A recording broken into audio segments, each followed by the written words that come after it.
This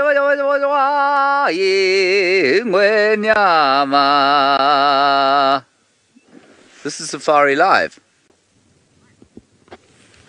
Good morning everyone, and welcome to sunrise in the Masai Mara in southwestern Kenya. My apologies for the beginning here, but I was overcome with the spirit of the Lion King and of course Mufasa. My name is James Henry, not Mufasa, despite the fact that I have an unshaven face that has been in this condition for about 3 days or so. I will shave it today. Fergus is on camera.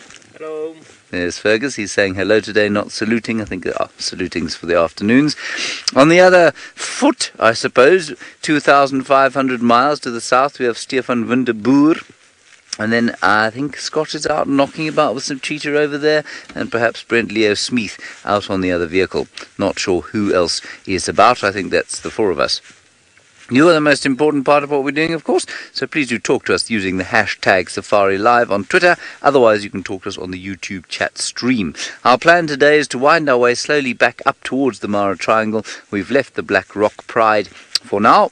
We'll be back with them, hopefully, well, I don't know, in the next few days or so. Let's have one last look at the blinding sunrise.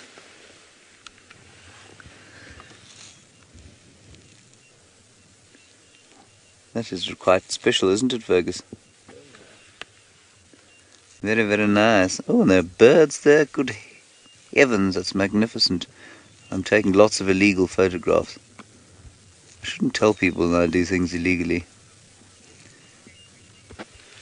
Thank you very much to all of you very kindly complimenting me on the opening, which I'm not sure it was very great, but it was most amusing for Fergus and I. Fergus seemed to be somewhere underneath the camera. I'm not sure exactly what he was doing. It was the best Safari Live opening ever. I'm going to wager that the CEO of Wild Earth would disagree with you, and were I to do that during a television show, for example, while he was watching, I suspect it would quite possibly be my very last act for Wild Earth. But I got to tell you, I'm quite tempted. It would be very amusing to have Graham sitting on the sofa in the final control, watching the television screen, this beautiful sunrise, him calmly sipping his coffee, thinking, here we go for a professional show, and then that coming out of the speakers in the final control, I think would drive him clean over the edge. It would be very funny to watch. All right, let's head across to Scott Dyson, the famous cheetah man of Africa, and he has got scrub hairs, I think, today. Well, I am not so famous and not really the cheetah man of Africa, but I'll claim both this morning. Thank you very much, James, and well done for pulling off what I'm told is the most sensational start to a Safari Live safari ever. Awesome stuff, and I'm jealous I did not get to hear James singing the song. I'm glad it wasn't me singing. I'm not much of a singer, so that would have been quite painful for you. My name is Scott Dyson. I'm teamed up with Craig on camera. We've been out all night. That's why I'm draped in a blanket to try and keep warm. It was fairly chilly, and these 5 cheetah kept us quite busy. Now, what was interesting is that their behavior last night was very different, and even though so far this morning has been very different to the behavior that I've experienced with them in the past. So usually that by now they would be on the move and they wouldn't have been so active last night, but it's possibly because of the moon that was almost full that caused them to move just about until 2:30 in the morning, up and down. And maybe, just like me, they too are also quite cold and just enjoying the warmth from the rising sun. They are not here alone. There's a few other animals that have been following them and harassing them all night, namely hyena. One of which has actually decided to, the one on the right, has decided to break off a bone from a very old carcass and just start nibbling on that. And I'm very surprised at how old this carcass is that it's decided to feed on. Anyway, it's making a plan while it waits for these cheetah to try and make a kill, and then of course it will try and steal the kill from the cheetah. There's another scavenger not too far further to the left. of these hyena, and I'm guessing that what has happened is the little vulture that we can see here now saw these hyena and expected them possibly to be on a fresher kill, and that's why they swooped in to see if there was anything worth nibbling on. But sadly for this hooded vulture, there's going to be nothing that its beak can manage to break off. This one's quite an interesting looking individual. It's got a very white throat, which I haven't really noticed before on them. I'm not sure if you guys agree. There's the carcass that the hyena broke a rib off, and that's why the hooded vulture is just coming to take a closer look, just to make sure there's no little titbits, which, like I said, I don't think it is going to find any, because the carcass is simply too old for its tiny little beak to be able to work off any little scraps. Wonderful stuff.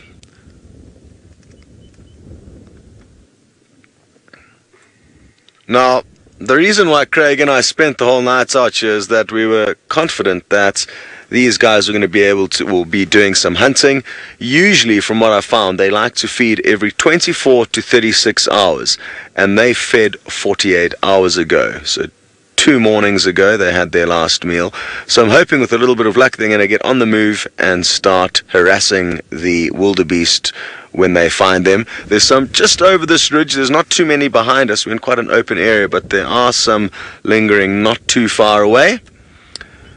Speaking of far away or not too far away, you are going to be going all the way down to South Africa to join Steph and his veldskoens on a bushwalk. Enjoy. Good morning, everybody, and welcome to this morning's bushwalk. My name's Steph Winterboer. On camera today we've got VM, and our plan for today is to go and look for those Nkahuma Pride members. They were last seen last night by us when we said goodbye to you at Buffelshoek Dam. And so we're going to be making our way through what is turning out to be an overcast day, and when I woke up about an hour and a half ago was completely open. We had a beautiful view of the full moon setting, and now these low fast moving clouds are moving in, and it's not a breath of air on the surface.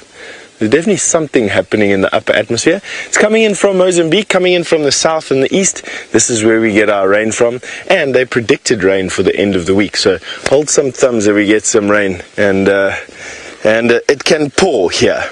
It needs it dearly. Funnily enough though, we're not doing too bad from a surface water point of view. I was expecting something much worse, but then the last 2 years have skewed my I suppose expectations around how much water is supposed to be lying around this time of the day. Most of the big dams have got water in. Buffelshoek Dam, Treehouse Dam, and Twin Dams have all got a lot of water in.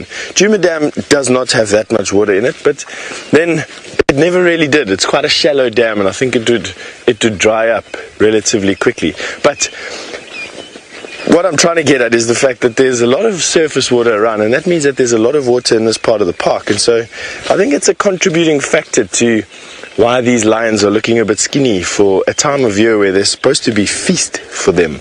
In other words, a lot less movement, a lot more animals coming down to the watering holes, and their hunting opportunities getting a bit easier. It's an apple leaf. Pretty rare place for it to be growing. Normally these are associated to just below the seepline areas, closer to the forest. I love these things.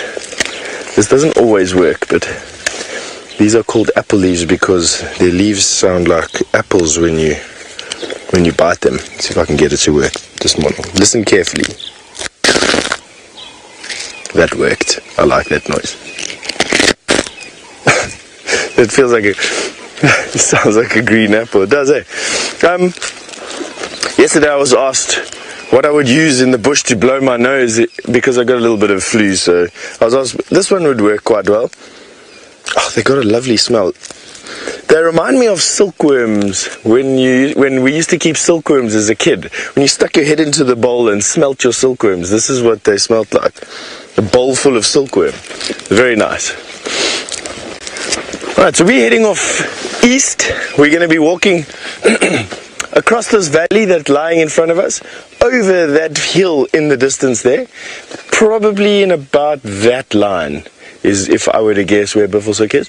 So straight over the horizon that we can see there and down into the valley on the other side is where Buffelshoek Dam lies, and that's where we're going to be making our way, unless of course we find their tracks going somewhere else. I'm expecting them to be in and around the dam area though. I don't think they're going to move too far from there. All the animals of course are needing to come to the water, and that is what they're going to be they're going to be hoping for. I have seen a few wildebeest around, but there's been no buffalo around at all. Right, we're going to skedaddle through this monkey orange thicket over here. It's not going to be nice for you. Why don't we send you north to my colleagues who are already out there. Good morning and welcome to the magnificence that is the Masai Mara at first light. My name is Brent Smith. I have the incredible Manu on camera. And I'm not going to promise anything just yet, but we are in search of the Safari Live first this morning, so I'm going to be jetting down to the southeast. I know you're wondering, what could Brent and Manu be looking at or looking for? If you think you're an idea, what could we possibly be showing you as a Safari Live first today? As I said, I'm not promising anything. There is just a glimmer of hope, and as an eternal optimist, I have to try. Hashtag Safari Live. What are we trying to show you this morning? Let us know what you think it is. It is something that has never been seen on Safari Live before, and the last time I saw it was in 2012. So it is not something you see often, and it is very, very exciting. But apart from that, there is a delicious golden rays falling down on us. It is quite cold, so I have shook it up, and we are going to be jetting, as I said, to the south, and then descending down from the Inselbergs towards the Tanzanian border. Who knows, we may be naughty and cross the border, we may not, but it is definitely worth a chance. So we are very excited to be taking on this morning's safari. Of course, with everyone else, Scott and James on the other side of the river, and Steph trying not to scratch his legs on the monkey orange thickets at Djuma. Ladybug says, is it cheetah cubs? No, we've already shown you cheetah cubs. That was 3 days ago's Safari Live first. This is a different Safari Live first. I'll give you a hint. It may have something to do with cheetah. That's it. That's all I'm giving you. And we're... Dina says Aardwolf. Dina, that is another Safari Live first I hope to share with you, but it is not Aardwolf. Or maybe we'll find an Aardwolf on the way. You never know. That's the joy of being on a live African safari in one of the most magical places in the whole world, the Masai Mara. Well, we're going to be flirting with the edge of the Serengeti today. David says pangolin. No, David, that's not a first. I did pangolin last year already back at Djuma. Dave wasn't sure what it was. He spotted it first and he went, Brent, what the beep is that? And I said, oh, I got a pangolin. So we've done pangolin, but it's just as exciting. So as you can see, I'm concentrating on driving. If I see lions, I'm just going to go, oh, sorry, lions. I'm just going to keep my blinkers on. I'm like a racehorse heading towards the south. Now, speaking of things with spots, and the only coalition of male cheetah that is over 4, let's go across to Scott. Hello everyone. As you can see, I'm scanning through this large open plain with my binocular machine, and the reason being is that I just want to make sure Malaika is not lurking in this valley. A female cheetah with her 2 boys. I saw 1 or 2 vehicles stop here, and a few Thompson's gazelle running around a little bit nervously. So I just wanted to make 100% sure we weren't skipping a beat, because just a few days ago these same 2 animals or groups, the coalition of 5, the musketeers plus Malaika, were only a few hundred meters apart from one another, and we stayed with Malaika, who did nothing, while we didn't actually know it was the 5 boys that were just a few hundred meters away. we could just see a few vehicles. And while we were sitting with the sleepy Malaika, the 5 males caught a wildebeest, which was obviously quite a distressing update to get, because we do spend hours out here hoping to capture moments of action, and when we're that close and we miss it, it's a little bit soul destroying.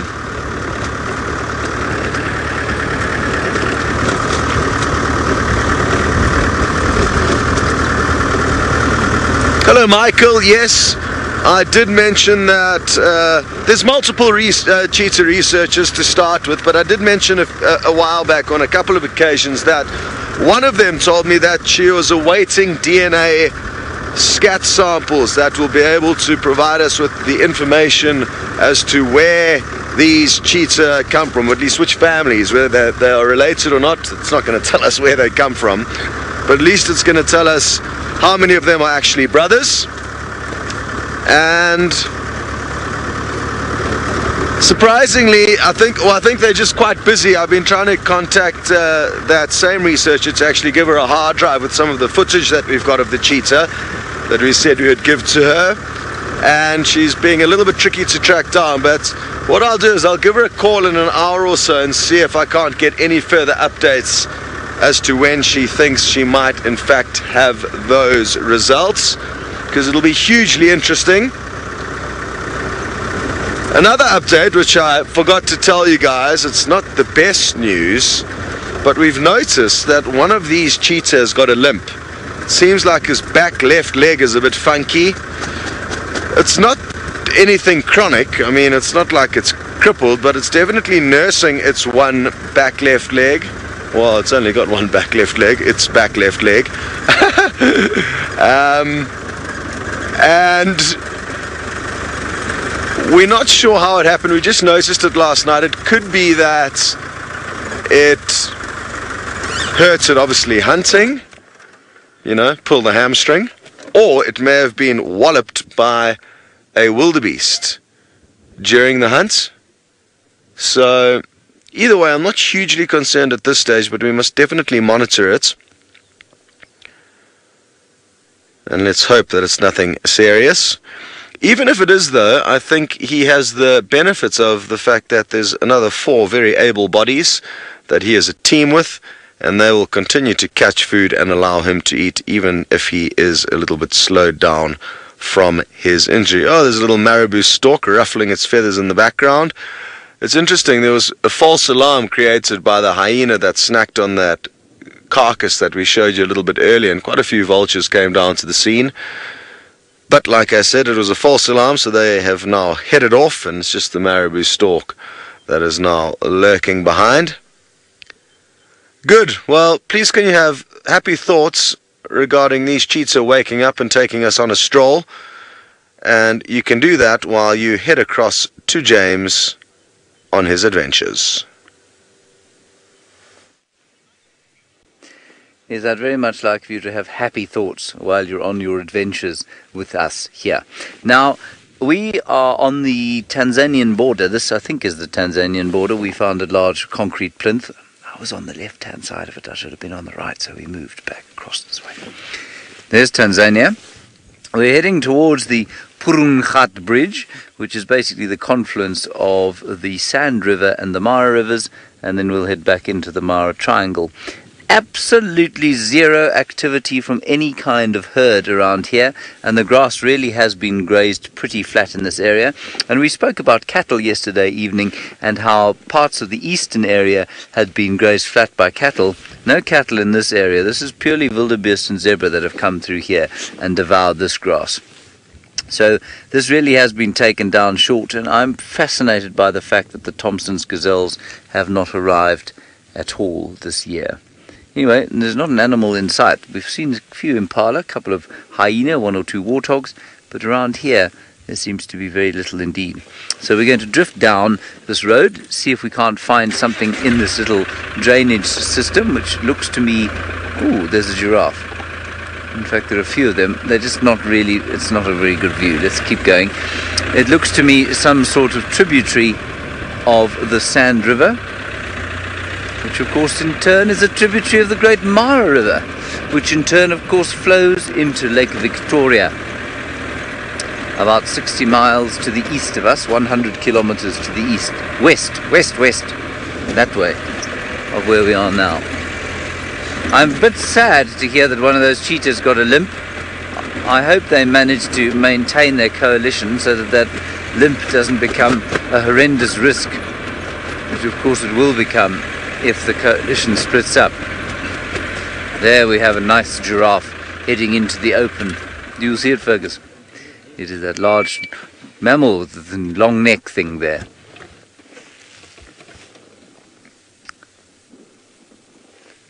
I think that just watching giraffe at a distance out here is the best, because it gives you a sense of the space and the scale of the landscape on which we're operating here. It really is quite spectacular.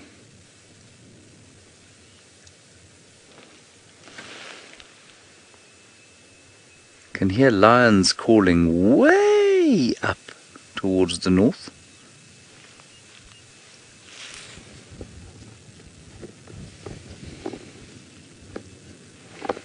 And that's just a beautiful Tanzanian giraffe.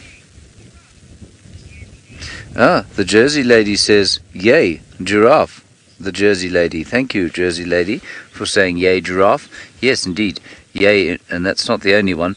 I'm going to ask Fergus to pan to the right, back into Kenya, and show us a, well, very, very, very distant one that is the size of a small but tall ant, way over on the horizon. Can you see it there, Fergus? Yes, just zoom in there, and go right a little bit.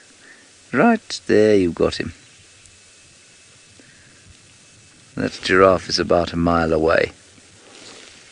1,600 meters, 1.6 kilometers. I've no idea how many feet there are in a mile. Isn't it 5,000 or 5,280, something like that?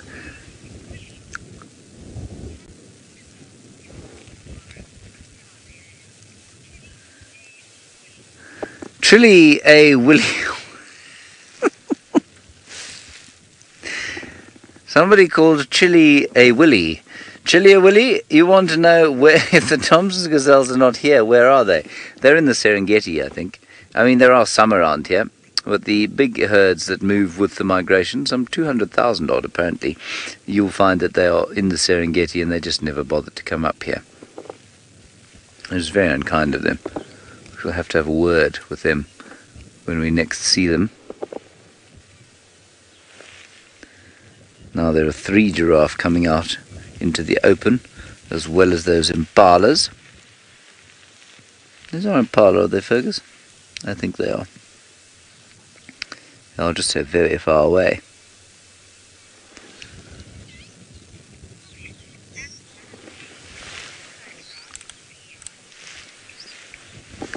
Oh, Anna-Marie, how could you say such a horrendous thing? You've just said the Maasai giraffe to you are more attractive than the southern giraffe.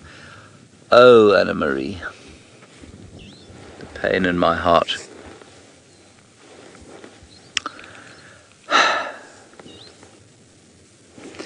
I think they are very attractive. I'm not sure that they're more attractive than the southern giraffe, but I tell you what I do think is more attractive than both of them is the, I've now lost it, what's it called, the reticulated giraffe that you get up at Samburu. I would really like to see a reticulated giraffe, never seen one of those. They've got a much redder coloured patch, and the patchwork is really regular. There's no irregularity in it.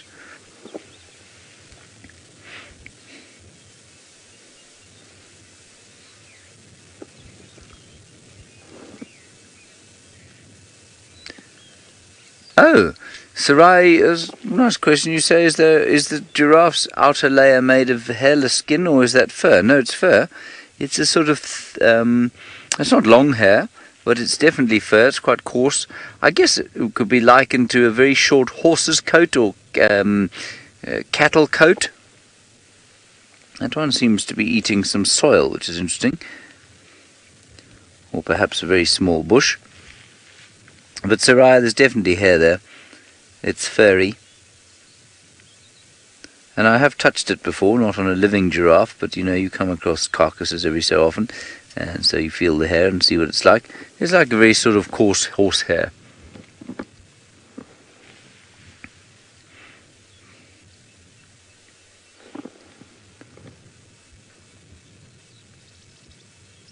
Beautiful, beautiful, and very quiet, So again, I say to you, we're away from a woodland, and so it's very quiet out here.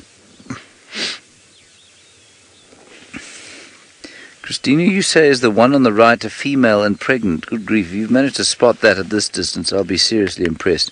Let me have a look with my binoculars, which have just managed to attach themselves to 150 other things in the car. Hang on a second.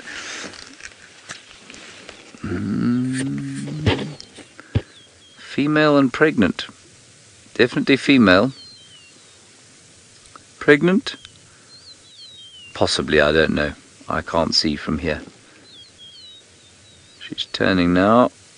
Well, she could be. I don't think she's about to pop though. All I can hear is one or two larks. That's the only thing I can hear other than the breeze. No, we have a question from Shakespeare, I think, all the way from The Merchant of Venice, if I'm not mistaken. Viola, you want to know if there are a lot of giraffe in Kenya. Well, it depends what you consider a lot. It's quite a nice question, because I don't think there are a lot of wild animals anywhere, really, to be, in comparison with human beings. So there is a healthy population of giraffes, certainly, but they do say that over the last 50 years, or 30 years, 50% of the giraffe population has disappeared somehow, and that's mostly, I suspect, due to habitat loss. And habitat loss is because we as human beings refuse to stop breeding at the rate that we do. And so, although there is a healthy-ish population of giraffe here, to say there are a lot, I would say no, there are not a lot. And I think if you were to count all of the giraffe in the Serengeti ecosystem, you'd probably get up to about, what should we say, 100,000 or so. And while that sounds like a big number, I constantly go back to the example of a human suburb, a suburb of a city that let's say, I don't know, I'm going to go with Johannesburg because I know Johannesburg quite well. Johannesburg, if you took one suburb of Johannesburg, such as a place like Sandton, you'd quite easily find 200,000 or 300,000 people living in an area less than a quarter the size of the Masai Mara, and that's just one tiny little suburb. And so when I say there are 100,000 giraffe left in the Masai Mara Serengeti ecosystem, it really is a tiny, tiny number. Likewise, lions, for example, 20,000 left in the world. And, on initial thinking about it, 20,000, well, that's quite a few. The world's apex predator, that's quite a lot. It really isn't when you consider the amount of land they're squished into, and you compare it with the world's most numerous mammal. Well, I think that's us. I'm just trying to think if goats or cattle don't have more. There aren't more goats or cattle, but I think it's us, the world's most numerous mammal. Thank you for that, Viola.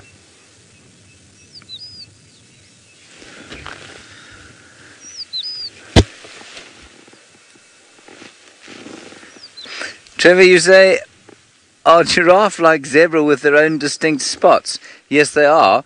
They are, if people constantly say things like, that's so amazing. It's one of those factoids that gets tossed out, like Cory bustard's the world's heaviest flying bird, the topi's the world's fastest antelope, and zebra have their unique stripe patterns. No two zebra have the same stripe pattern.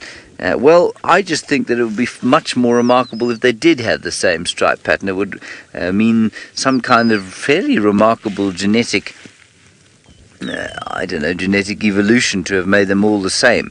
And same goes for giraffe. They all look roughly the same, but to have had completely identical coat patterns, I think, would be very strange. And I think even if you were to look at something like impala, which on looking at them seem to be completely identical. I think if you were to look carefully at them, you'd notice differences in the different coloured patches. There's also, of course, what about that lark over there, Fergus, shouting at us?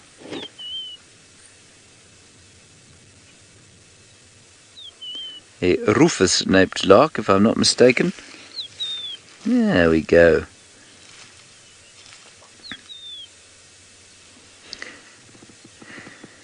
Sitting on what I think is a Lipia javanica plant. The bushman's tea, we call it in South Africa. I'm not sure what it's called here. Tea. It's just called tea. Now, I suspect that the emotion Steph is feeling right now is probably very similar to the emotion that I would feel on seeing what it is that he is seeing. It seems that a giant has fallen, and this has created some distress in the mystic Boer. You are looking at one of the largest tamboti trees that I know of out here. Isn't that an absolute beauty of a tree?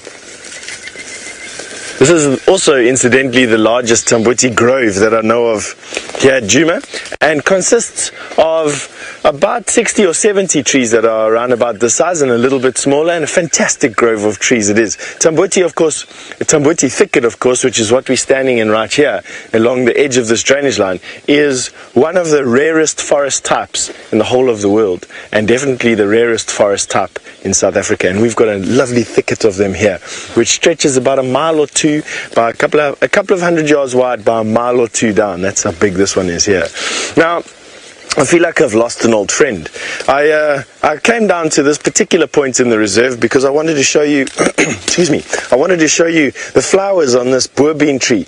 This tree for the last 2 years has produced the showiest spray of flowers that I could find on any of the boerbeans out here. But it's been knocked over, and it was knocked over by a tamboti tree, incidentally, which fell over because some fungus had gotten into the tree itself. So the tree was injured in some way, and you can see here, fungus managed to get into the tree and eat away at what is relatively hard. I shouldn't be able to bend this, but I am, because of the fact that there is some rot that happened, and you can even see here where it tore apart as it was falling. That not the healthiest of trees, but it managed to then take this tree, which was the boerbean tree, which had been growing through it. Have a look there. There's the boerbean tree had grown through the intertwined and interlaced branches of this tamboti tree, and then it got taken with, unfortunately, and it's bent here. I don't think it's dead, to be honest. The tree itself is still growing. You can see here that although it broke over there, and I think termites and that will get in there now, it's still got bark that's entire, and that's still feeding the leaves, which is why you can see these green leaves here. The tree itself is still alive, but I think, yeah, I'm also quite sad that my tree was pushed over. Thank you very much for sharing my sentiments. I think there's testimony to what did it ultimately. This mud that you see here is where an elephant has rubbed itself. And I think what happened is an Ellie went for a mud bath somewhere and then came and scratched himself on this tree. And I think that was the end of it. You can see the mud coming off and flaking off here. Could have been in a storm as well, but I think it's more likely that an elephant rubbed himself against this tree and then just rubbed himself a little bit too hard and then pushed it down, and the weight of the tamboti then just dragged my friend with it, this boerbean tree. Yeah, and we had some fun around this tree. Last year it would have been around about October time as well. We came and stood underneath this tree and had an afternoon watching how many sunbirds were coming in and out and feeding on this particular tree. We did some fantastic sunbird segments here last year. Anyway, I suppose that's what happens. We just got to go and find another boerbean tree with some more flowers on it. That's what we're going to have to do. It's been lovely walking in here, actually. The breeze has started to pick up where it was absolutely dead quiet about 15 minutes ago. The breeze is picking up as the clouds are solidifying, and you can see the top of the tree there is starting to just catch the first little bit of it. I wonder if that's going to start to blow. Now, Anna-Marie, you'd like to know when the beautiful tree wisterias are going to start blooming.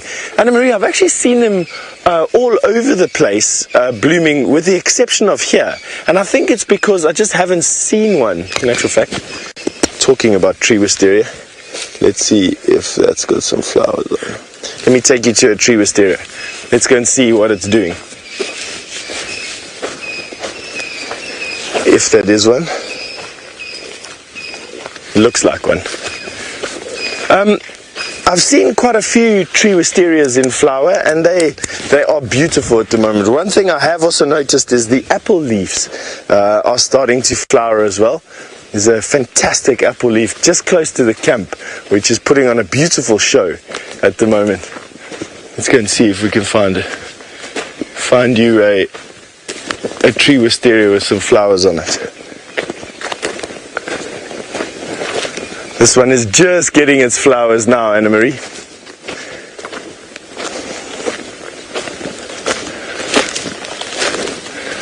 There's one flower for you. You can see they're just starting to come down. So we're still in for a bit of a show, which is a good thing. The tree wisteria will start to flower in a little bit.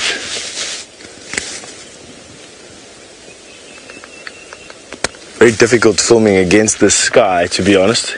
So excuse me, I'm just getting the picture right. It's dark on the ground and in this forest.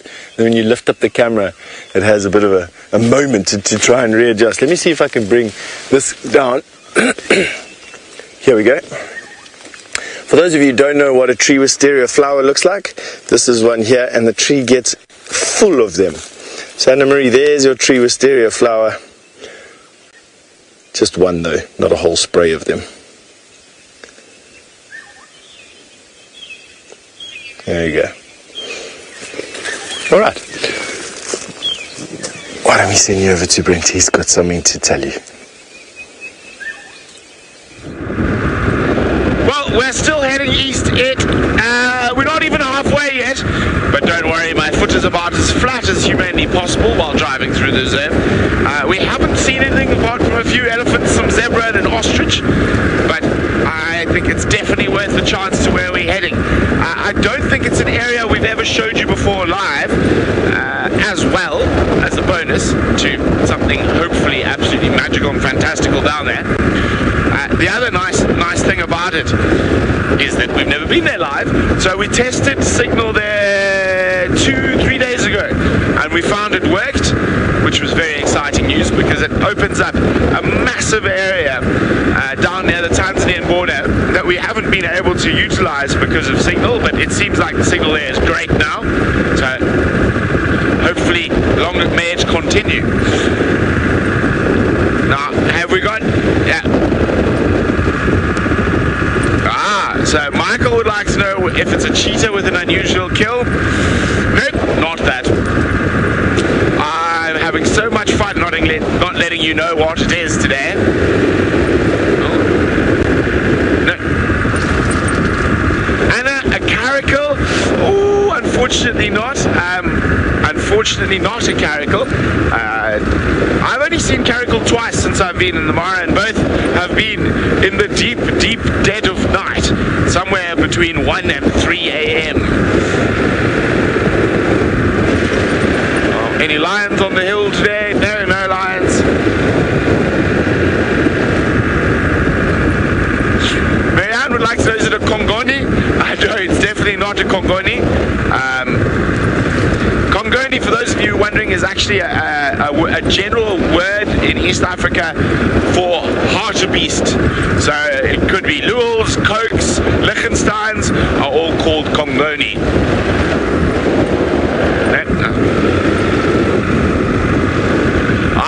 Nikki says a king cheetah. Unfortunately not Nikki. So king cheetah is a very rare genetic mutation, a form of melanism and the only places king cheetah have been recorded are in southern Africa. So Zimbabwe, they've had them, but only in southern Zimbabwe, in the Kalahari in Botswana, and in South Africa. And the last king cheetah actually seen in the wild was from about 10 kilometers away from Djuma. So there's a village called Ekonhoek, which used to be a big cattle farm, and in 1973, if my brain remembers correctly, they caught one of the last wild king cheetah in Ekonhoek and took it to a zoo. So those genetic lines lie within southern Africa. There's never been a recorded case of a king cheetah in East Africa. However, East Africa, Kenya in particular, has also got the only case of full leucism in cheetah. So a white cheetah with absolutely no spots, which was seen between Amboseli and Simba Hills on the border of Tanzania, but quite close to the Kenyan coast. So that was about 6 or 7 years ago. Never been seen since. And well, it seems like Kenya likes leucism, because you've also got those white giraffe up north near the Somali border. Okay, we've finished going east. We're now heading south. And we're going to bypass Egyptian goose, and we're going to then head east again towards the Purungat Bridge. But before we get to the Purungat Bridge, we're going to jump off the Inselbergs and head south down to the Tanzanian border, to an area we've never got to share with you before. But while we keep speeding along, let us go across to James and see what he is doing. I'm just driving along at the moment. We've come along to find some impala. Well, we didn't come to find them, we have found them as a result of coming along to this area. On the left-hand side, we have got the Great Sand River, which apparently is normally at this time of the year dry. But because of the amount of rain we've had in the area over the last little while, it is full of water. Now, the last time I was down in this area, I found some leopard tracks with cubs, or a cub, and so I'm just going to do a little turn around here. This was some time ago, so it means that a leopard hangs around here from time to time. Looks like a pretty area, so we'll just go and see down there. What is that on the edge of that grass stalk, that bird, Fergus? Is it perhaps the lilac-breasted roller? Yes, it is a lilac-breasted roller at the end of the lens. Let's see, it's still pretty windy out here. Okay, let's continue down around this corner. It's still pretty cold this morning, you know. It started off, I don't think, much more than 58 degrees Fahrenheit. Oh dear. Nina, we missed your question there. The communications are becoming a little bit dodgy. Try again, Kirsten.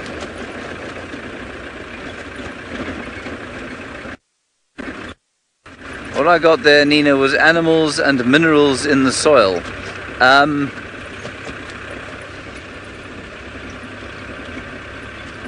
Or do they put salt out? Oh, do they put salt out? Or do they just get minerals from the soil? Yes, no, just minerals from the soil. There are no, as far as I'm aware, artificial salt licks out here. Thank you, Nina. Thank you, Fergus. Yeah, a lovely picture of impala framed by the enormous trees on the banks of the Great Sand River. Now, of course, there's a sand river in the Sabi sands as well.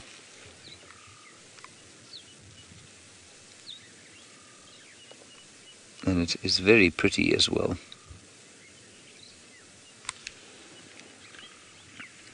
Now, a bit more bird song as we've come close to the riverside. A few boo-boos, a lot of starlings.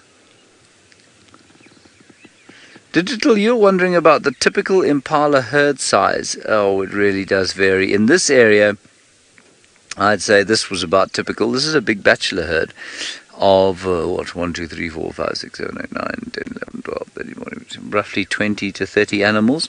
I'd say that's about average for this area. In South Africa, probably slightly bigger. Probably 40 animals, I guess, would be roughly the average. But it really does vary hugely. And they're not stable social agglomerations, so they don't last for a long time. They could easily split up and then come back together again, go and join another herd. They just like to be around each other for safety. But there's social bonds between the individuals in a herd like this, I don't think are very strong.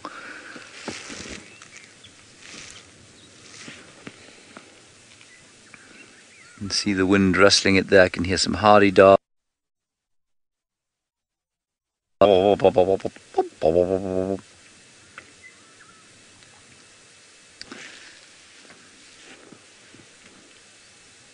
And many starlings, parrots, mare's parrots.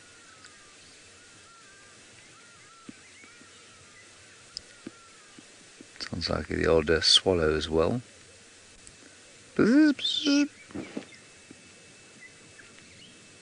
And robins, of course, white-browed robin chats. It's a large bachelor herd. Not one ewe amongst them. He's quite a fly-riddled fellow. Their horns are so impressive. And amongst the tea bushes there. Not so, Fergus. Alright, let's go around the corner, where we'll almost certainly find a leopard lying in the sun.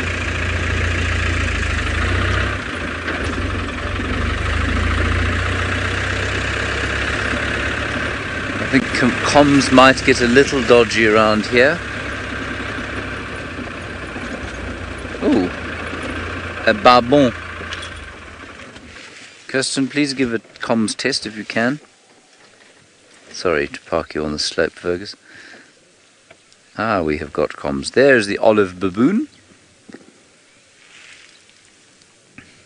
Or two versions thereof, anyway. Doing their little human thing of sitting on their backsides and having their breakfast. Probably eating roots. Possibly the odd seed if they can find it, but I think they're probably pulling out small grass plants and eating the rhizomes.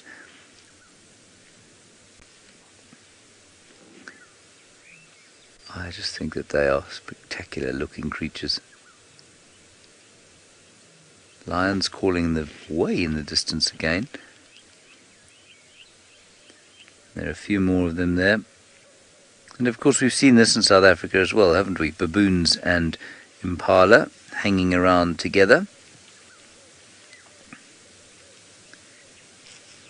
There we are. And they do that for security, largely. There isn't really a symbiotic relationship as far as the feeding goes, except of course that the baboons do drop things down from the trees which the impala can eat. Oh, little kiss. Teenage love.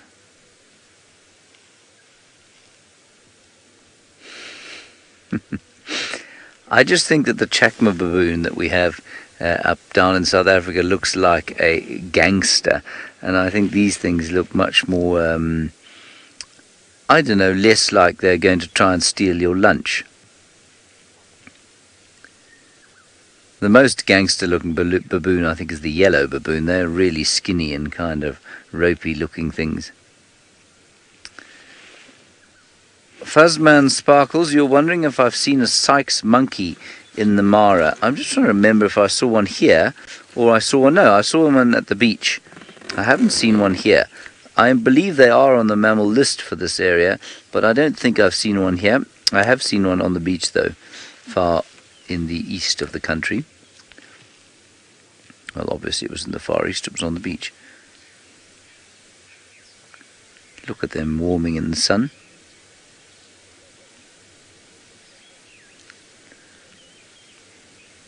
Ah, Indatuni, what an interesting question. You say, is the baboon considered a monkey or is it considered an ape? It's most definitely not considered one of the great apes at all. It is a I think they call it a circopithine primate, so it is what it's basically, you could say it was a monkey. There are lots of them, of course, but they're very distantly related to the great apes. Probably much further distant, or much further related to them than we are to the great apes. But they do look so human, don't they, in so many of their mannerisms.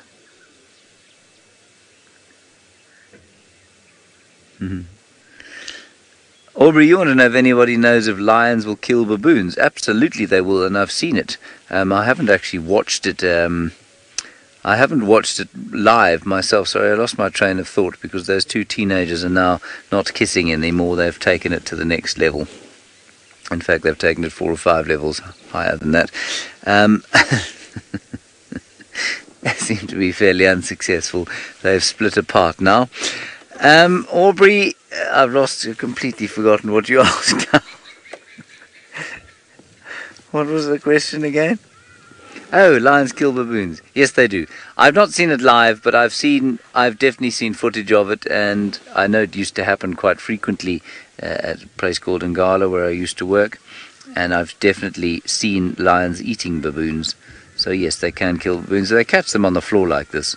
Lions will catch them quite easily, especially a young one. A big male baboon, though, a lion will think twice. A lioness will think twice about.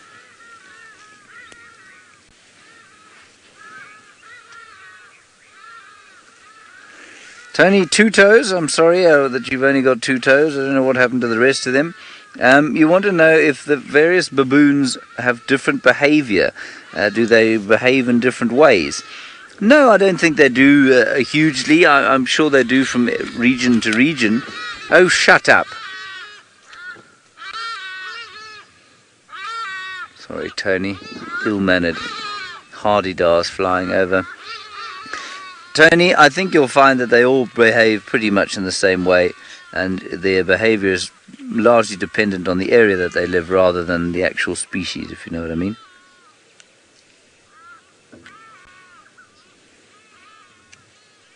There they are. There are the 2 young lovers who are now post-coitally picking ticks off each other. Delightful.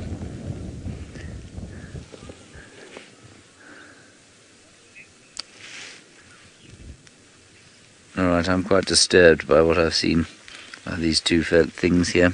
Public display of affection. Let's go across to Steph. I think he wants to show us something to do with his meteorological expertise.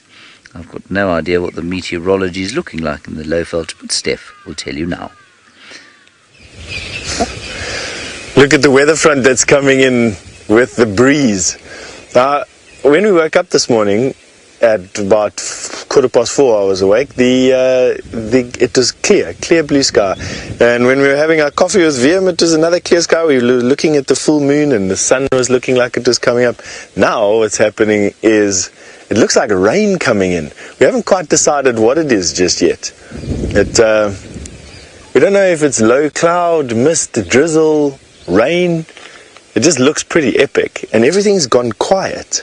There's a few birds singing in the drainage line, and but nothing else. There's no cracking of trees, no lions making any noises, no hyena whooping, no baboons shouting. It's just crested Franklin. That's pretty much the only thing that's happening at the moment. I think everything's sort of holding its breath, wanting to know what's going on. What is this weather system? It's rare to have this in this part of the world, I must be honest. It's rare to have mist that appears sort of mid-morning, you know. That doesn't happen so often out here. VM's now on top of this termite mound. We needed to climb out of the forest to show you the mist. Now we're going to be walking back into it again and heading and making our way down to Vultures Dam to go and see what those lions got up to last night. So far, no tracks of them have been called in, which is not too unusual. It's a pretty thick block around Vultures Dam. So, now, Jared's buddy, you wanting to know when I'm walking through the bush, do we look for tracks so that we don't come upon something like we did yesterday with Hosanna? Jared's buddy, yesterday we only found Hosanna because of his tracks. So we were looking, we found a male leopard track. I found one and Herbie found one almost at the same time. And when we looked up, there was a squirrel calling. And as I looked up to look at the squirrel, Herbie saw Hosanna lying underneath a bush just between us. So we definitely are looking for tracks. The problem with substrate like this is that you couldn't see a track here very easily. You're going to need a patch where there's some sand, and that would happen like where you're looking at now. And if you have a look up here, you'll see that there's a natural funnel here. Where animals will walk past. So you get into the habit of, when you get to a place like this, walking down the side and having a look and seeing if you can see something, and then when you get through the obstacle, you then look forward again and you look onto the edge. In this particular area, if I were looking for lion, which of course we are, because there's somewhere here there are 14 lions, including a big male and a mommy with some babies, I'd look underneath the green trees that you see there in the background there. That's where lions are most probably going to be. And with us talking and walking like we are, the chance of them having heard us at this particular distance is fairly good. So hearing is very important. So I tend to trust my sense of hearing over my sense of sight in an environment like this, because you'll hear the growl, you'll hear a rush of bushes, rather than seeing them in this type of bush. Anyway, we're going to make our way through this thick stuff here and come out at Buffelshoek Dam. When we get there and we've got some news for you, we'll call you back. In the meantime, you're going off to Scott and those 5 cheetah. Hello everyone, and welcome back. We've just got back into position and the cheetah have moved slightly. They were lying up in the bushes just behind them now. And they, unlike Steph, are using their sight, not their hearing, to scan these vast open plains. Now, sadly, there's still not much to tempt them into acquiring a meal just yet. But I think within the next maybe 15 or 20 minutes, the sun would have done its job warming them up, and they would have had time to think about where to go and what to do. There were some wildebeest quite far behind us. I mean, relatively speaking, it's not that far if they start traveling, but about a mile off, maybe half a mile, there were some wildebeest kind of running off wildly, and it did catch their attention. And it looks like for now they're just deciding that making themselves look good and tending to their coats is the priority for the time being.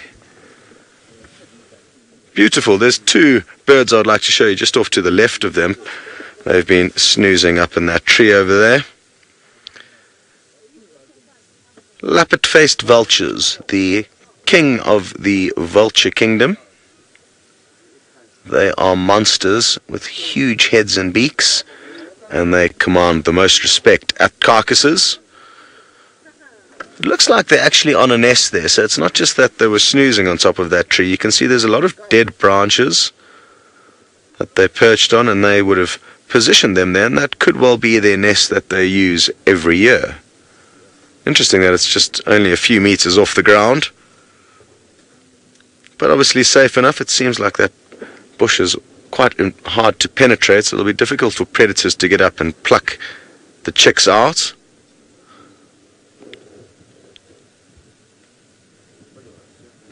Beautiful, beautiful morning here, and we seriously are loving having the sun out. Having said that, though, it was a beautiful evening with an almost full moon. It was quite chilly and windy, though. Craig and I climbed up onto the roof to have a snooze, and it lasted for about 30 minutes before the cheetah got up, and from then on we just kind of had little cat naps on the lower deck where we positioned now. Less comfortable, but easier to get going when they move. And they were... Oh, is that one on the right calling, or am I dreaming? It is calling. Who are you calling? Or what are you saying?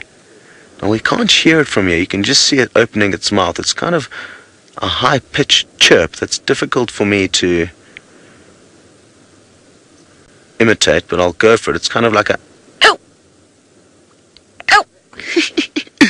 But that is probably way off.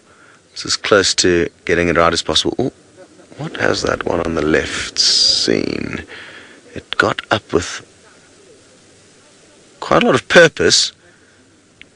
The rest are not staring in that direction though. Now it's staring elsewhere. It looks like the one in the front's possibly dealing with a fur ball. It's kind of coughing a little bit from time to time. Now, for those of you who are new to Safari Live and haven't met these 5 cheetah, they are called the Musketeer Coalition. You would have noticed one of them has got a collar around its neck. His name is D'Artagnan, and I'm not sure why exactly they chose him to collar, but they collared him only in about February or March this year, and the researchers have now obviously started getting a lot of data from the GPS location that collar sends through at 6 o'clock every morning. Sorry, the sun is blinding me. So some interesting stuff regarding their movements. They thankfully have been spending a lot more time in the Masai Mara National Reserve, which is where we are now, and not in the surrounding community conservancies, which kind of border the park to the north and to the east. And since they arrived into this general area in kind of December last year, that's where they've mainly been. So we've been very fortunate that they've been camping out in an area where we are allowed to traverse. Just like down in the Sabi sands, the animals can go where they like, but the people have some rules and regulations. Thankfully, here in the Mara, we have got access to massive amounts of land. In fact, 80 times the size of the amounts of land that Steph has to walk around. Thankfully, he is on foot, so it would be difficult to cover the 170,000 hectares that we have access to here. And to be honest, it's also not the best place for a walking safari. The Sabi Sands, I feel, is better suited. Here it's just too open, not enough cover to creep up on animals, and you just have everything running away from you.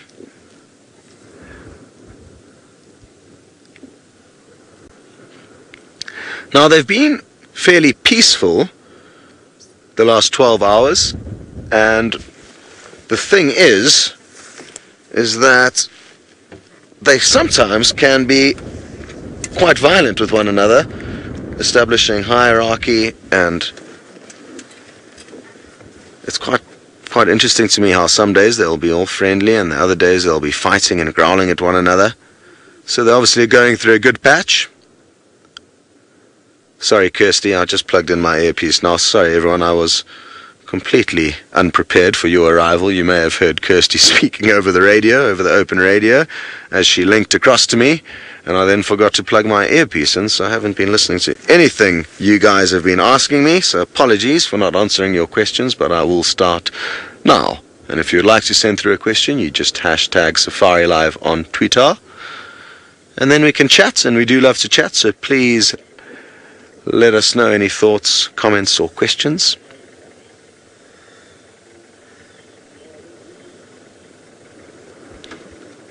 Hello, Wet Willies in Idaho. What an interesting name you have. And you would like to know if I think these cheetah have become more accustomed to our presence since we... Ooh, there you can see the one with the limp. And that's what I was telling you guys about earlier. I mean, it's not too bad, but you can see he's not comfortable. And I wonder how he attained that injury. I've got no clue. The first time I noticed it was early yesterday evening. Sorry, Wet Willie, you were wondering if these animals have become more accustomed to us and relaxed with our presence since we've spent a bit of time with them. And to be honest, I think they were fairly well accustomed to vehicles upon our arrival, so I don't think our presence has made much of a difference. Having said that, though, our vehicle is very distinguishable compared to the other vehicles that traverse the Mara, so I think it would be fair to say that they are getting to know us, and possibly they have become more relaxed at night, but to be honest, the first night we spent with them, they were not concerned at all by our presence. So, I don't think so. I think that the more time we spend with them, possibly they may become a little bit extra relaxed with us as individuals. You know, if we have to hop out the vehicle to have a pee, we might not have to go too far away, etc., etc. Because they would be cautious of us in situations like that. but we've been very fortunate in that all of the animals that we've really come across here have been very well habituated to vehicles, and they need to be, so that we don't have any impact on what they get up to. And that is, I think, what should be everyone's number one priority when on safari, to go there and leave as little bit of a footprint as possible and get in the animal's way as little as possible. Wonderful stuff. Well, we're going to stick around with these boys. We've been with them for over 12 hours and we don't plan on going anywhere soon, but you will be heading back down to a bushwalk with Steph. Enjoy. We are definitely still searching for lions, and it allows us, this thicket allows me to tell you a little bit about how easy it is to get lost and turned around in the bush. When everything looks the same, when you're walking through a uniform bush like this that has very little in terms of landmarks, you've got to be very careful about getting turned around. And as you can see from the uniform colored sky above us, there's no telling where east or west is when you're walking around. So I know when I left camp this morning, I walked generally in a southeasterly direction, and to go home I need to walk generally in a northwesterly direction. But where is northwest and where is southeast, especially when you're starting to have to go this way around trees and that way around trees? It becomes very difficult. One of the things that you can use in this particular area is the signs of plants and animals that leave behind. Mongoose will tend to use termite mounds like this, and they will almost always defecate on the more sunny northern slope of the termite mound. This particular area doesn't have any mongoose colonies in, and so what would we use next? The next thing that you could use is either prevailing wind, or you could use where plants grow. And there's a very interesting plant growth here, which we'd have to take it into context, of course, but there's a very interesting plant growth here. Another one is using, hold on, so I'm just cupping my one good ear. Sounds like some kudu barking far away, but they've stopped.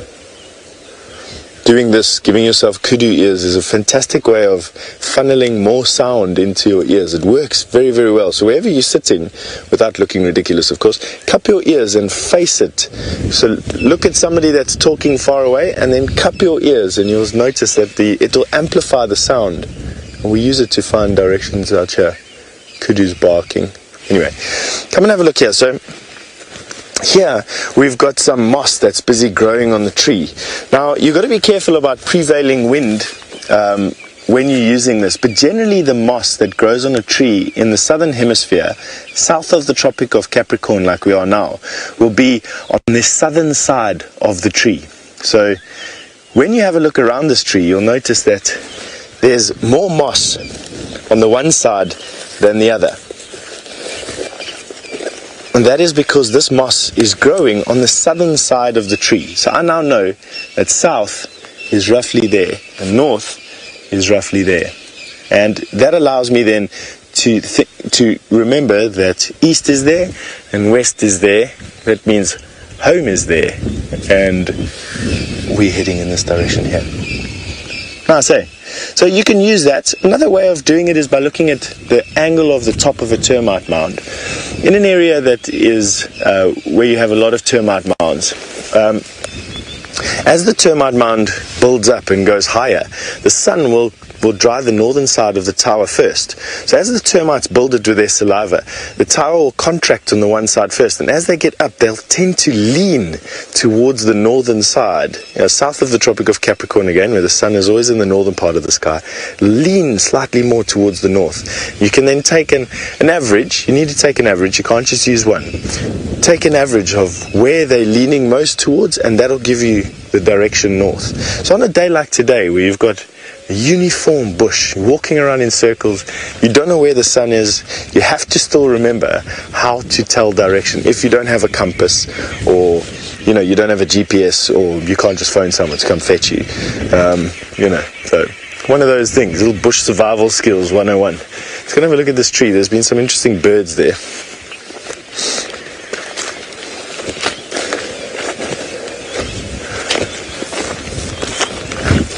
Becky, you just asked the question I suppose a lot of people ask from time to time. Is it safe for us to walk out here?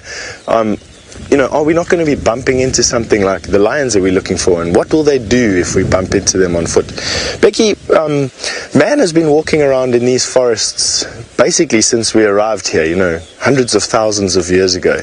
And animals and man have got this understanding. We create distance when we find one another, unless there's a very good reason to stay put. And in which case, I'm going to let you know that I'm staying put. So there's this communication that happens with animals here. We as humans and in their environment in the 21st or 22nd century, whatever we're in at the moment, we have to respect the fact that this is the last place where these animals can live free. And so I take on a very humble approach when I'm walking through here, and it's full respect to the animal. I'm not here to chase them out of this environment. I'd rather create distance. And using this approach, this humble approach as to how we interact with these animals here on foot, realizing that we're big and we're scary and we're humans, and for thousands of years we've been hunting these animals for food. If I were to see an elephant and I couldn't approach that elephant without it seeing me, I'd choose to move away. If we're walking through the bush looking for these lions, which we'd really like to do to try and show you them, and one growls at us in the bush, we're not going to walk closer to instigate a charge or instigate a reaction, a negative reaction from those animals. We're going to create some space, and we're going to do that. We know where the lions are. We bring you to them in some manner or form. We bring other rangers in to have a look at it. People come and spend money in these places, and so the cycle sort of continues. So yes, it's dangerous if you don't obey the rules here and you don't have a humble approach, in my opinion, and you don't know how to communicate with these animals. When something growls at you, it's saying, hey, I don't want you to come any closer, and you create distance. If you can't approach that animal safely or without disturbing them in some way, then create some distance, walk away, go and look for a different animal to look at. So yes, it's dangerous. Yes, we expect to walk into things here all the time. Yes, we have to look out. I mean, these animals are big. They've got a reputation for killing people. I mean, elephant, leopard, lion, buffalo, rhino all kill multiple people every year. But it's not something that I think it would be scarier living or working in a city, to be honest. You stand more chance of being in a car accident than you do here of having a head-on with an elephant. But in any case, we're going to head into this thick bush now and come out on the other side, hopefully at Buffelshoek Dam. We'll catch up with you when you're there. We're going to send you over to Scott. Well, the cheetah are streaming past our vehicle just a few meters away. Look at how beautiful this is. Magic. Still not too much of their favorite food, wildebeest, in the immediate area, but they are on the move, so that's good prospects. I would love to see these boys back in action. It's been a while since I actually last saw them hunting. I can't even remember when last it was, but it was quite some time.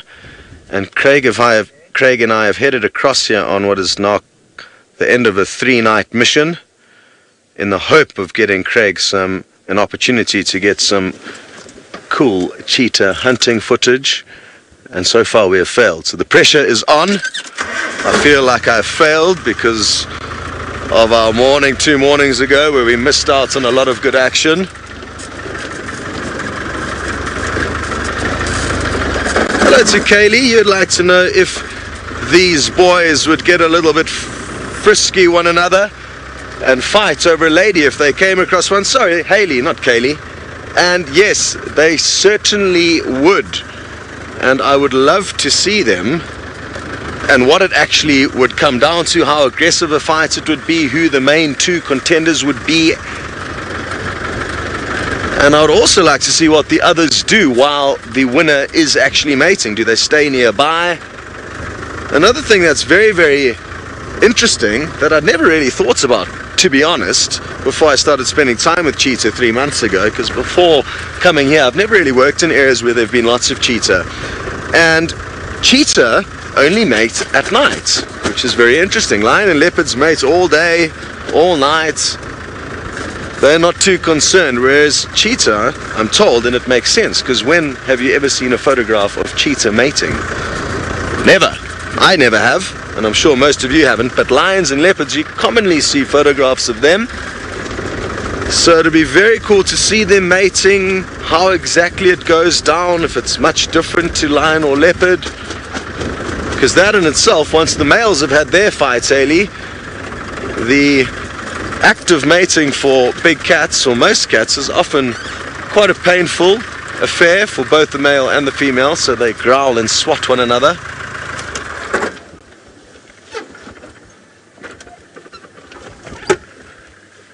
Beautiful.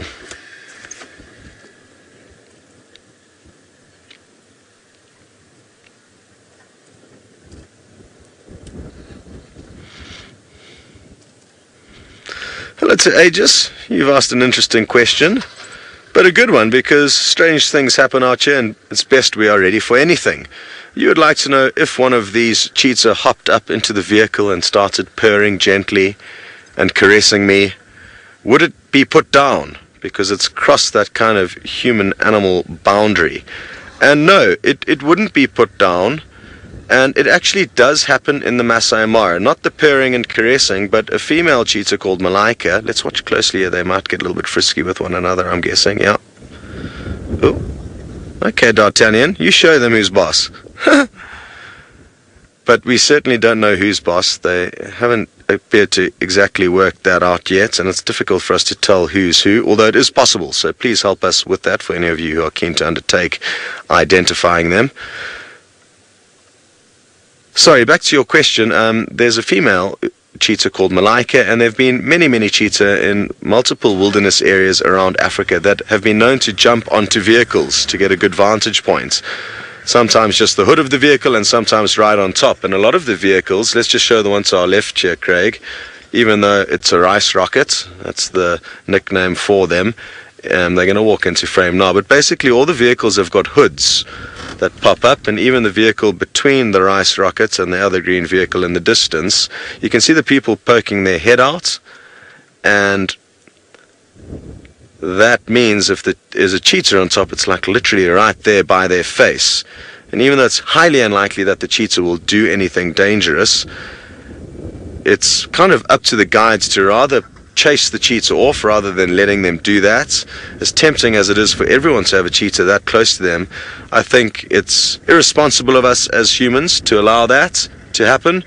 And if any of the cheetah kind of started looking up towards the bonnet of our vehicle, I would just tap the side like that and deter them, because as much as we love spectating them, I think it does need to be monitored and not taken too far, because where do you actually draw the line? I worry more about, a silly tourist reaching out and trying to like stroke the cheetah, and then the cheetah trying to jump off the slippery vehicle and slipping and breaking its leg when it lands. That would be the disaster that I'm trying to prevent, less so than the threat that the cheetah posed to the humanoids.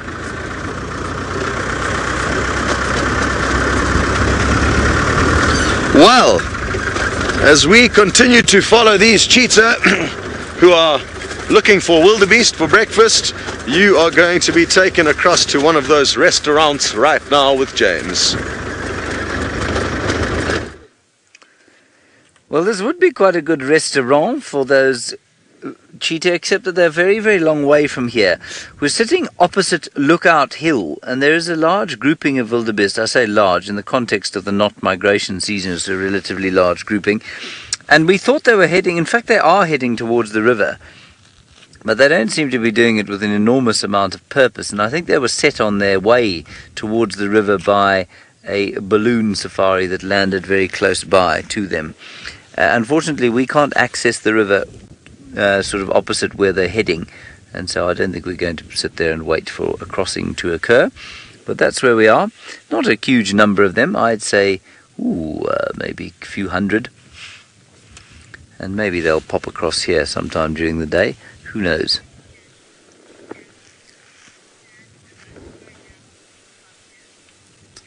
Now, Nina, you want to know the Sand River that we've been seeing today flows down towards the sand, or flows into the Sand River of the Sabi Sands.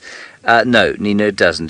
There are lots and lots of sand rivers in South Africa and all over various other parts of Africa. It's just a popular name for a river. That Sand River is some 2,500 miles away from the Sand River of South Africa. Neither of them are particularly big rivers at all. On the scale of large rivers, certainly they're not even very big African rivers, and so no, it goes nowhere near there. It's a very small tributary of the Mara River, which in turn is not a very big river in the context of really big rivers, but it's the biggest one in this area. So the Mara River is only 250 miles long, and I forget how long the Orange River, for example, is. That's the longest river in South Africa. It's a few thousand kilometers, I think, isn't it, Ferg? So that's the longest one there. And in this particular area, the longest river, I suppose, I don't know what the longest river in East Africa is, but it's definitely not the Mara. I'm just trying to think. I mean, if you can consider that Burundi is East Africa, well then I guess you might say that the Nile, which rises there, would be the longest river in East Africa, certainly the longest river in the world. And the Congo and the Niger and those other enormous rivers of the basins of West Africa, well, those are much longer too. So this Sand River, really a stream. And it's dry for most of the year, which is why it's called the Sand River. Alrighty, that is the Mara River with its crocodiles and attendant bird species on the banks and a couple of hippopotami and that sort of thing. Let us continue gently along the road here. Oh, Rick, you want to know which way to Mount Kilimanjaro? Well, if you turn like this, and remember I said I was driving along the border of Tanzania and Kenya.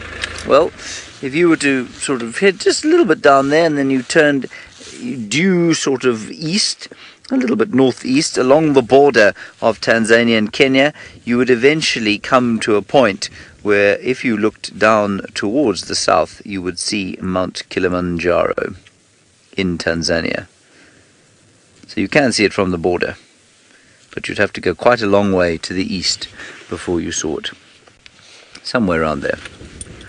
There is a park in Kenya from which you can see it, and if I'm not mistaken, I think it's Amboseli.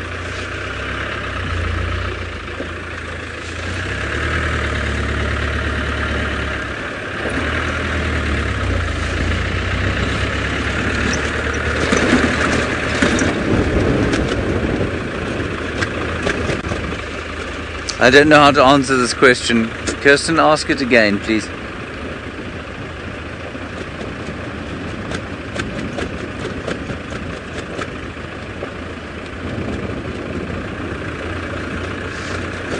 Sai, you're wondering what the border patrol is for the animals on the Kenya-Tanzania border. Are you asking this question tongue-in-cheek?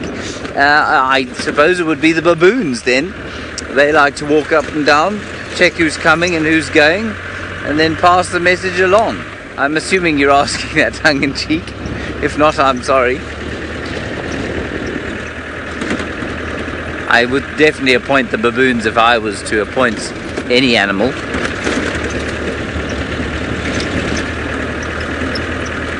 Now the wildebeest have flattened these areas completely. They have been totally denuded of long grass, and they're a very small sort of example of what we thought was going to be a much larger grouping of Thompson's gazelles, and you can see they're enjoying the very short grass that is on offer there.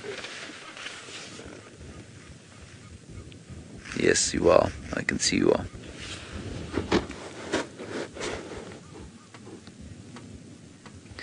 Now, somebody who's having a very long walk this morning is Stefan Winterboer. He's walked all the way across the Umluamati drainage, up onto the ridge opposite Buffelshoek Dam, down through the signalless drainage line, and now he has arrived at the water. Dam, we finally made it here, and it's full. Actually, driving past here in the car yesterday, I didn't realize how full it actually is, but it's much fuller than I thought it was going to be. And there was a hippo in here yesterday who's not here now, which means that that hippo is walking around here somewhere eating some grass. And so we've got to keep our eyes open. So not just for lion, but also for that hippo. The lions yesterday were lying underneath that big tree there. So we're going to go and look and see what happened there. The injured lioness, when we left the sighting last night, that's a blacksmith lapwing that's making that noise. And he's doing a display for other males in the area, which is why he's got that lapping winged flight and making his noise. Now he's going to come and land. So that was a display that lapwing was doing for other lapwings in the area. His sort of breeding display. He's still doing it. What a show off. Look at him. Beautiful.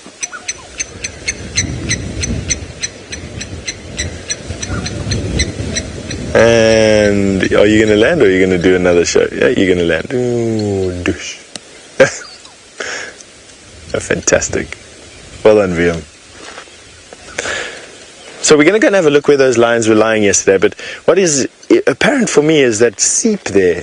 So it looks like elephant have been digging a well. And that's going to be nice to see. I want to go see what's happening there. I haven't noticed that before. Must have been there. They wouldn't have dug that thing. We just got to keep our eyes open for that hippo that's around here. He's not going to be friendly if he catches us here. Right, we are going to be going into a little bit of a dip here. If the signal does go away, we'll quickly climb up onto the bank there and we'll be back into signal. So don't go away if you see us going a bit pixelated. We're going into a low area.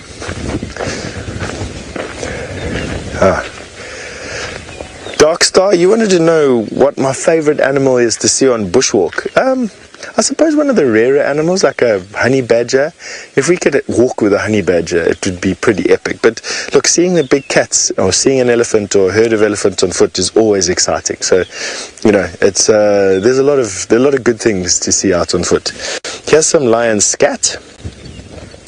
So that is a big pile of lion dung. That was from yesterday, from these guys. There's another pile there. These lions were all over the place yesterday.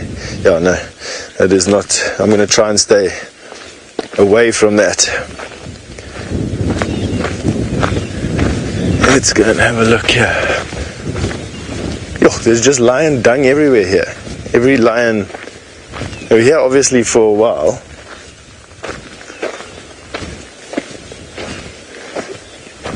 Wow, this is amazing.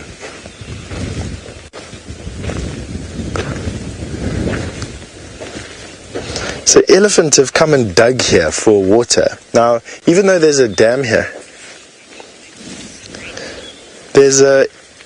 even though there's fresh water here, the elephant don't like to basically drink dirty water. They'll come and drink clean water where they can. And they would quite often just dig here. You can see. Whew, that is smelly. Anyway, alrighty, we're going to send you over to Brent and see where these lions went. Well, welcome to a new area you've never been to before. So we're still searching for my surprise. I'm going to have to let you know what it is now. So I got a report last night about the two border boys, the two male cheetah, mating with an unknown female, which is something you don't see very often. So we've come down, and this is the area they like to hang out. Unfortunately for us, it is very close to the Tanzanian border. I think you can actually see one of the border posts behind me somewhere. There it is. But I'm pretty certain they haven't moved too far. So at the moment it's a process of elimination, checking every tree and hoping that we find all of them under said tree. But it is absolutely gorgeous down here. It's quite different from other... Oh, quickly across to James! Hello everybody, here we've got a cheetah on the run, don't know what it's doing, just popped up the road, there it is. Let's just prepare for a Facebook Live. This cheetah might be hunting, oh there it is, that's what it's hunting there. Let's go live. There's a Thompson's gazelle over there, you see that, Ferg? She's just running towards them. Let's put the low range in. I'm going to go across here.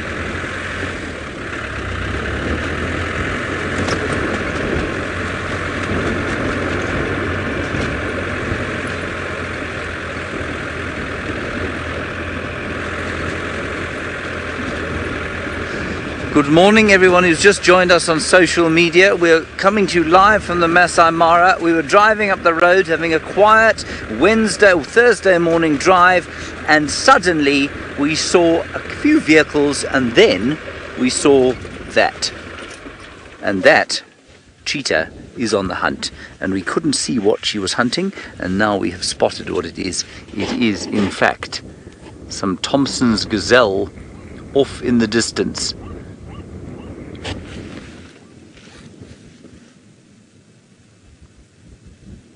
And I'm just looking around, scanning what's going on.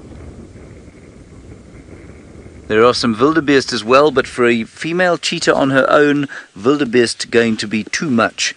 I'm assuming this is a female. She looks quite slight and sleek. It is quite difficult to tell though. That sound of dogs barking in the background is not in fact dogs, it's some alarmed zebra. Now, I hope we haven't come live too early, but she certainly was started to run towards those Tommies. And now I think she's waiting a little bit, just waiting to see if they don't turn their backs on her again like they had done. She's still a long way from being able to have a full run at them. She's watching very carefully. Just trying to assess whether or not there is a viable opportunity here. RJ, you say you hope she gets something. I do too. There's a female coming towards her. Yeah, that's why she started to go. This is very exciting. All right, Ferg, I'm going to move forward a bit. We're going to probably... You will lose sight of her. You might have to look at the back of my head for a little while. I'm just going to... I don't want to obviously get too close to the Thompson's gazelle and give them a fright, but I do want to be in a position that when she runs, she doesn't just scoot out of frame, because of course when she runs at 60 miles per hour, well, it's quite difficult to keep up with what she's doing. Ideally,